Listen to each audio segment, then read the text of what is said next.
Instant പാലട പായസമാണ് ഉണ്ടാക്കുന്നത്. അതിനുവേണ്ടി ഇവിടെ 1.5 കപ്പ് പാല് തിളപ്പിക്കാനായിട്ട് വെച്ചിട്ടുണ്ട്. ഇടയ്ക്കിടയ്ക്ക് മിക്സ് ചെയ്ത് കൊടുക്കുക. തിളയ്ക്കുന്നത് വരെ അടിയിൽ പിടിക്കാൻ നന്നായിട്ട് മിക്സ് ചെയ്യുക. ഇവിടെ ഞാൻ എടുത്തിരിക്കുന്നത് 200 ഗ്രാം ബ്രാഹ്മിൻസിൻ്റെ ഇൻസ്റ്റൻറ്റ് പാലട പായസ മിക്സാണ്. ഇവിടെ പാല് നന്നായിട്ട് തിളച്ചിട്ടുണ്ട്. നന്നായി മിക്സ് ചെയ്യുക. അതിലേക്ക് നമ്മുടെ പാലട പായസത്തിൻ്റെ മിക്സ് ആഡ് ചെയ്ത് കൊടുക്കുക. ആഡ് ചെയ്തിട്ട് നന്നായിട്ട് ഇളക്കി കൊടുക്കുക, കട്ടയൊന്നും വരാതെ. 15 മിനിറ്റ് തിളപ്പിച്ചിട്ടുണ്ട്.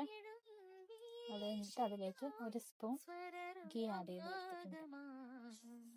ഗീ ആഡ് ചെയ്തതിന് ശേഷം നന്നായി മിക്സ് ചെയ്ത് ഒന്നുകൂടി നന്നായിട്ട് തിളപ്പിക്കുക.